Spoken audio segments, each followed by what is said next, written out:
I had worked for nearly 5 minutes when I heard a shout, and suddenly there were people all around me. When I married my second wife, Emily, I went to live in her house in Northern California. It's a big house, with a lot of land around it, just outside a small town. The next house is almost exactly the same, and that belongs to Emily's sister, Millicent. Millicent and Emily. Sisters. But completely different in looks and in character. Millicent is tall and rather thin.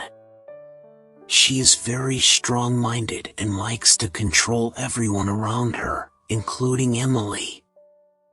She wasn't at all pleased when I came and took Emily away from her influence. Emily is rather short and, well, fat. As she says, she weighs 11 or 12 kilos too much. She doesn't claim to be very clever, and usually she does what other people want. Not always though. The 3 weeks now, Emily had been away. But Millicent had been watching me closely.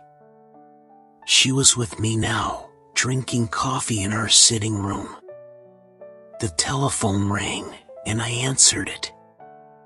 Yes? Hello, dear. This is Emily. What is your surname? Oh, really, dear? Emily, your wife. I'm sorry. You must have a wrong number. I put the telephone down. Millicent was watching me. You look as white as a sheet. You seem frightened. It's shocked.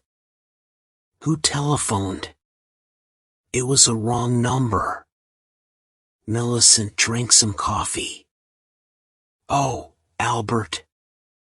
I thought I saw Emily in town yesterday, but that's not possible.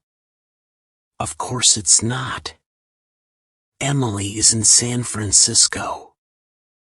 Yes, but where in San Francisco? She didn't say. She's visiting friends. Emily doesn't have any friends in San Francisco. I know all her friends. When will she be back? She wasn't sure when it would be. I've heard, Albert, that your first wife died in a boating accident. She fell out of the boat and died in the water. I'm afraid so.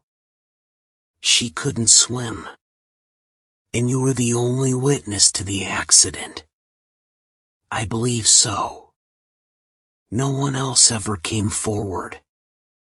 Did she leave you any money, Albert? It's nothing to do with you, Millicent. In fact, Cynthia had $50,000 of life insurance and 1 sailing boat. Poor Cynthia. She had taken her boat out alone that day. I had seen the accident from the boat club and rushed out in another boat, but it was too late to save her. Millicent finished her coffee and left. When she had gone, I went for a walk through the woods behind the house. I walked to an open space between the trees, which had a little stream running through it. How peaceful it was here. Quite. A place to rest. I had been coming here often in the last few days. I sat down on a fallen tree near the stream and thought about Emily and Millicent. Their houses and land were very similar, so you would expect them to be equally rich. But this was not the situation, as I discovered after my marriage. Emily owned her house and the land around it, but she could not afford to employ people to look after them. Millicent, on the other hand, employed a lot of people in her house and even a lawyer to look after her money. She must have $1 million at least. On Tuesday afternoons, I usually go to the supermarket in town. And today, in the car park, I saw a small, rather fat woman across the street walking away from me. She wore a purple dress and a brown hat. It was the fourth time I had seen her in the last 10 days. I hurried across the street. She turned the corner and I started to run.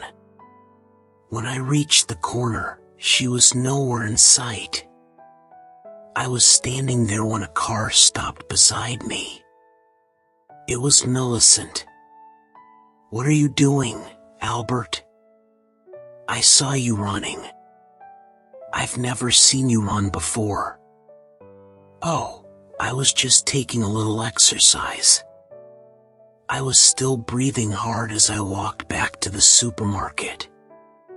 The next morning, when I returned from my walk to the stream, I found Millicent in the sitting room, pouring some coffee for herself. "I've been in the bedroom, looking at Emily's clothes," Millicent said. "I didn't see anything missing." "Why should anything be missing? Has there been a thief in the house?" "Don't tell me that Emily went off to stay with friends in San Francisco without any luggage." "She had luggage, though not very much." "What was she wearing when she left?" "I don't remember," I said. That evening, as I prepared for bed, I looked inside Emily's cupboard. What could be done with her clothes? Perhaps I should give some away. I woke up at 2 in the morning. Bright moonlight was shining on my face. I dressed and went out to the hut in the garden. I needed something for digging a hole. I chose a spade with a long handle, put it on my shoulder and began walking towards the stream. I was nearly there when I stopped. I shook my head slowly and returned to the hut. I put the spade away and went to bed.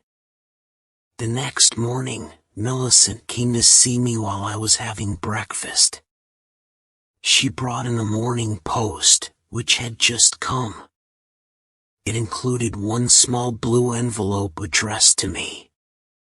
The writing seemed familiar. The postmark was our local town. I opened the envelope and pulled out a sheet of paper. "Dear Albert, I miss you so very much. I shall return home soon, Albert. Soon, Emily." I put the letter and the envelope into my pocket. "Well," Millicent asked. I thought I recognized Emily's writing on the envelope. "Did she say when she'll be back?" "That is not Emily's writing. It's a letter from my aunt in Chicago." "I didn't know you had an aunt in Chicago." "Don't worry, Millicent. I do have an aunt in Chicago." At night, I was in bed, but awake, when the telephone beside my bed rang. "Hello, my sweet. This is Emily." "You are not Emily. You are someone else." "Don't be silly, Albert. Of course this is me, Emily." "You can't be Emily. I know where she is, and she couldn't telephone at this time of night." "You think you know where I am?" "No. I'm not there now." It was too uncomfortable. So I left, Albert. I got out of bed and dressed. I went downstairs to the study and made myself a drink.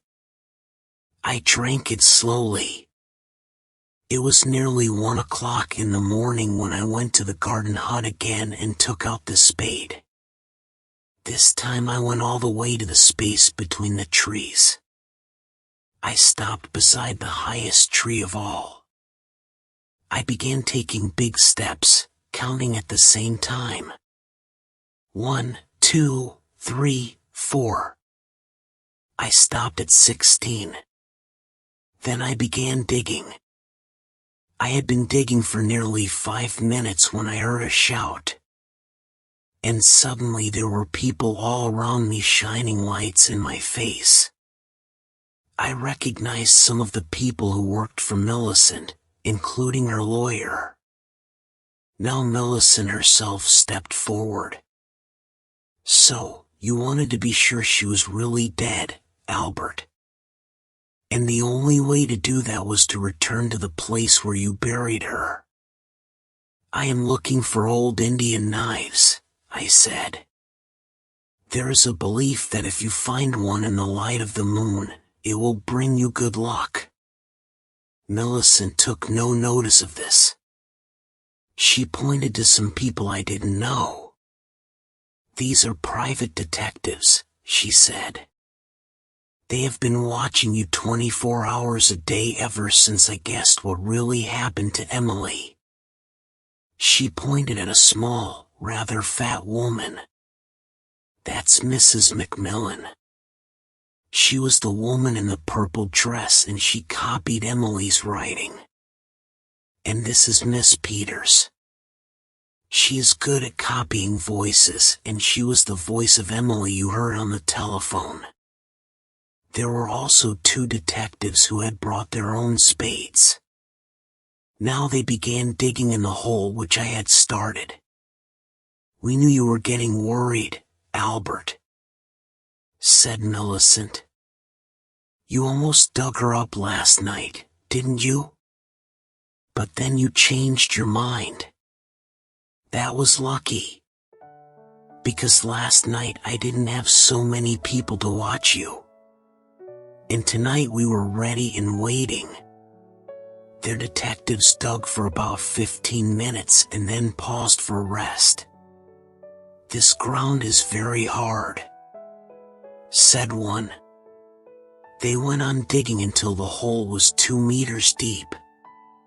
"Nothing has been buried here," said the other. "The only thing we found was an old Indian knife." I smiled at Millicent. "What makes you think I buried Emily?" I left them and returned to the house. I had guessed from the beginning that Millicent was responsible for the false Emily that had appeared to me in different forms. It was all part of her plan. What had been her aim? Well, she believed that I had killed her sister. So she wanted to frighten me until I broke down and said, yes, I killed her. I had been playing a game too. I wanted her to think I was frightened. And of course, I wanted her to think I had buried the body in that place in the woods. Now I was in a strong position. She had called me a murderer in front of all those witnesses. I could take the matter to a court of law and demand a large sum of money from her. But she wouldn't want to let that happen. She wouldn't want the world to know she had been stupid. She would prefer to pay those people to keep silent. Would that be possible? Well, it would help if I supported her story and said that nothing had happened at all. And I would do that for Millicent. If she gave me some money, her large amount of money. At the end of the week, my telephone rang. "This is Emily. I'm coming home now, dear." Oh, great. Did anyone miss me? They certainly did. You haven't told anyone where I've been these last 4 weeks, have you, Albert? Especially not Millicent. I told her you were visiting friends in San Francisco. Oh, dear. I don't know anybody in San Francisco. Did you believe you? I don't think so. Well, I couldn't tell her I was going to a health farm to lose weight. I would be ashamed. and I wasn't sure that I would manage it. But I have, Albert. I have. I've lost 14 kilos. My figure must be as good as Cynthia's now. Well done, Emily. That's great. Why is Emily jealous of my first wife? They each have their place in my heart. Yes. But now none of my clothes will fit me. I'll have to get a lot of new clothes. Do you think we can afford it, Albert? Ah. We can now. There is some help from Millicent.